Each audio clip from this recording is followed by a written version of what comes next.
Doing sports is good for your health, right?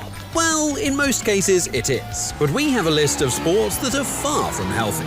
The feeling of winning feels good, but the feeling of losing might go far beyond feeling disappointed when participating in one of these games. From the ancient Maya civilization in Mesoamerica to the modern-day running of the bulls through the narrow streets of Pamplona, you better come prepared and ready for these sports because you really want to end up as a winner. Instead of, well, we already mentioned that part, you just have to make sure you win. These are our top picks for most unhealthy sports in the world.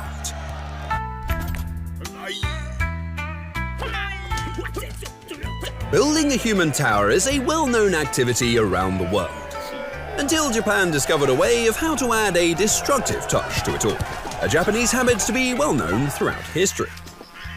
With this sport, two giant teams of up to 75 players each fight around a 10-meter-high pole. The defending guys frantically try to keep their poles straight up, which is a weird sentence, I do realize. Anyway, the attacking team on the other side will charge towards the defending team to bring their poles closer to the ground. In this case, closer means 30 degrees for all you I need a number geeks. Pulling, kicking, wrestling, it's all allowed, which often results in injuries of different types. Higher up on the human pyramid, the danger of falling and breaking a few bones becomes yet another risk. And if you do fall down and hurt yourself, you might find yourself being crushed by, well, the other 149 players who are now climbing on top of you, World War Z style.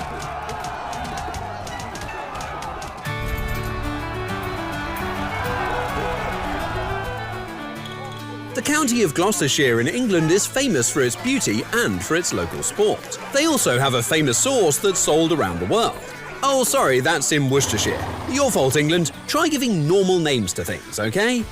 Anyway, in Gloucestershire they have the Gloucester cheese, famous for its deliciousness. It's so delicious that it's chased by hordes of people down the hill.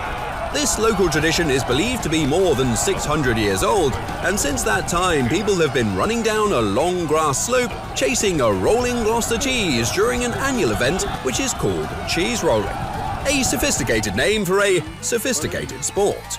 The hill is so steep that contenders will start to trip, roll, and often subsequently hurt themselves because of a thing called gravity.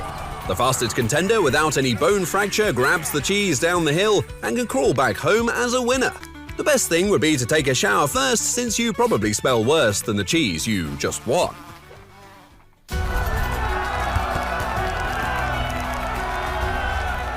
They say football is a gentleman's game played by savages. But there was a time when football was a savage game played by, well, actually, savages. This is mob football, a game which was played in England in the Middle Ages. Go figure. The rules of the game, or better said, the lack of rules, made this whole thing a straightforward undertaking. There were two opposing teams, and for starters, it didn't even matter how large the teams were. Each team had to drag an inflated pig's bladder to a marker somewhere in the city centre. In the meantime, they also had to prevent the other team from doing the same thing. And in this case, prevent could mean a lot of things. While murder and manslaughter were forbidden, how sporty, many people still used a lot of creativity to deter the other players from scoring points. The term free kick probably had a slightly different meaning back then. While the game was played for hundreds of years, concerns grew over time. Probably the countless injuries, destroyed properties, and the disruption of, public order had something to do with it.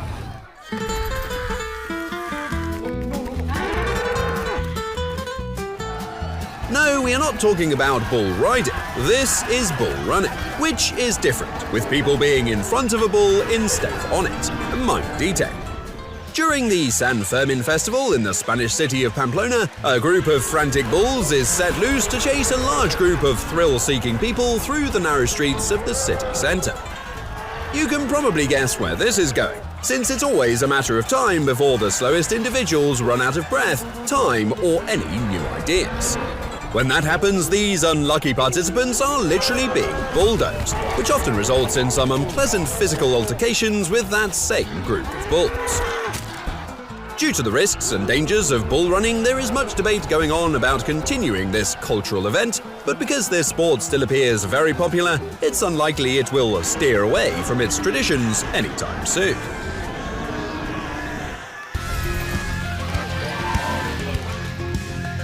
Do you think Formula One is a dangerous sport, or otherwise NASCAR? Oh boy, you have seen nothing yet. Have you ever heard of Group B Rally?